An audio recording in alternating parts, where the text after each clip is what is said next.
Hi, this is Ron Kivett. Thanks for dropping by.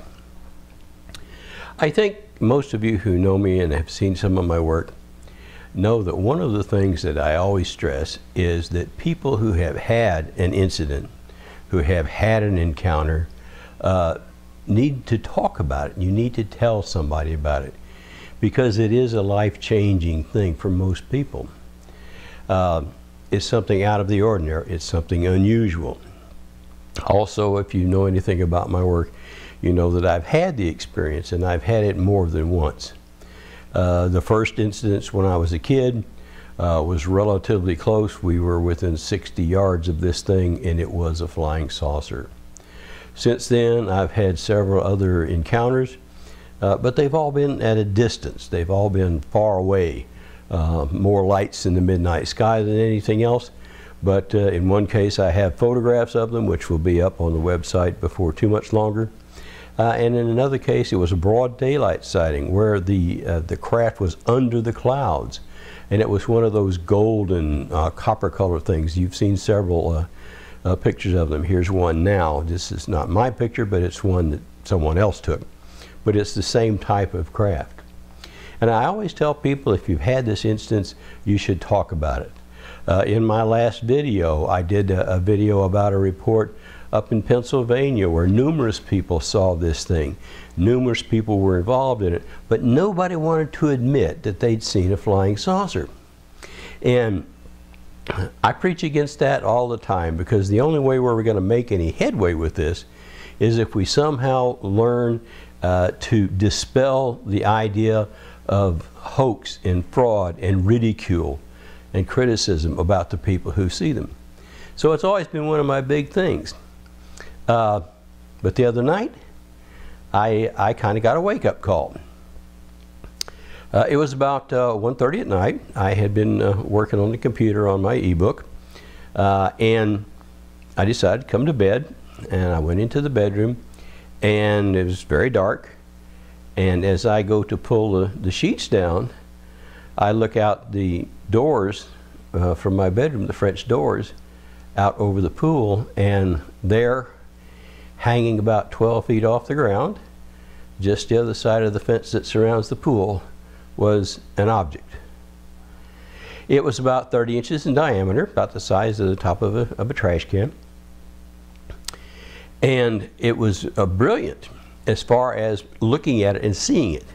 But it was self-illuminated, and it didn't cast light on anything around it.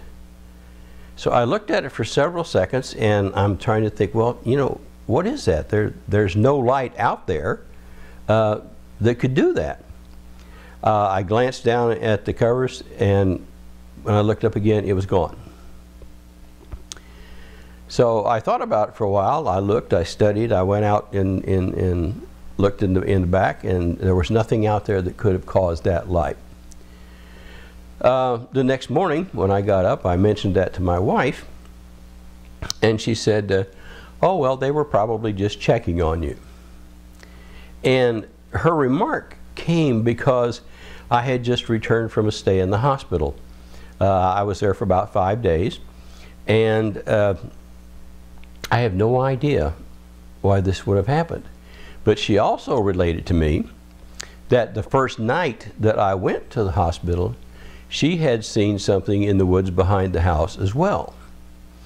Now, what she saw was different than my object in the fact that what she saw, she described it as looking like maybe a fluorescent tube out in the woods, but it was about 6 or 8 inches in diameter and maybe like 8 feet tall.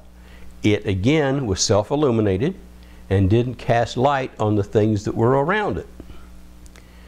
Now, I went to measure the distance between where she was when she had her sighting, where I was when I saw the thing out in the woods behind the pool, and in both cases they were less than 50 feet away from us.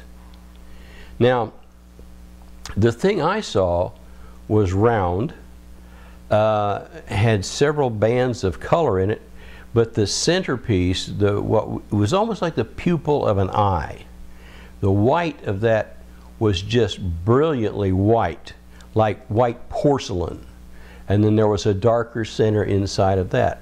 When I drew it out on the papers in the morning, it looked something like this. And I thought at that time, the eye, it looks like a big eye. And when you go back to the Rendlesham Forest case, for example, years ago, when they were walking through the woods and they saw a light in the woods, on the tape recording that they have, one of the witnesses says, it looks like a big eye looking at us. In the Hickson and Parker case, when one of them was inside the craft being examined, he said it looked like a big eye came up over the end of the table and was looking at me. Recently, I saw a video, a night video from Pennsylvania, where the person who was in the woods looking for some lights that they had seen in the woods mentions, I don't want to turn my back on them. I don't want to turn my back on the eyes. So, is there a probe out there that's being sent that looks like a big eye? I believe there is. My first feeling was about this that I didn't want to tell anybody. And I found myself falling into that same trap. I've seen something unusual, but I don't want to tell anybody because they'll think I'm nuts. And it was really funny because I'm now in this conflict about what I saw. Do I tell somebody about it? I mean, this is what I do. I report UFO sightings, and here I've had one in my backyard, less than 50 feet away from me, and I don't want to talk about it. So, not wanting to be a hypocrite about what I do, I decided that, yeah, I'm going to have to tell somebody about this. And it was really interesting. Here are some daylight shots that show you the area where this thing was. And if you look at this, this is a shot from the bedroom door to the fence, and you see the tree behind the fence. This object was between the tree and the fence. Now here's a closer shot of that. And again, remember, this object was between the fence and that tree. And it was really interesting to look at. The white is what strikes me the most. There was a band of red, there was a band of black around the edges, and then there was this white. There was just this beautiful porcelain glowing white. But yet it didn't cast any light on anything around it. No light on the branches of the tree above it, no light on the fence. It was just there. So, it's just a point I wanted to bring up, that as much as I've done in this, as long as I've been making reports, as long as I've been doing this, even I still have a problem sometimes when it comes to making these claims. But like I said earlier, we have got to find a way to take the shame out of making these reports. We have got to find a way of taking the ridicule factor out of making these reports, because people all over the world see this. It's not just here, it's people all over the world, in China, Japan, Australia, the Philippines, South America.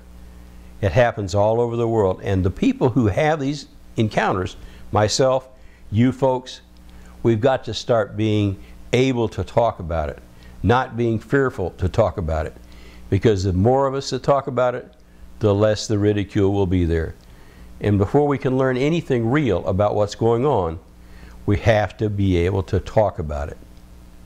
If you want to talk about it with me, come to the website, www.reportufosighting's.net. There's the address on the screen. I'd love to talk to you about it. Again, this is Ron Kivett.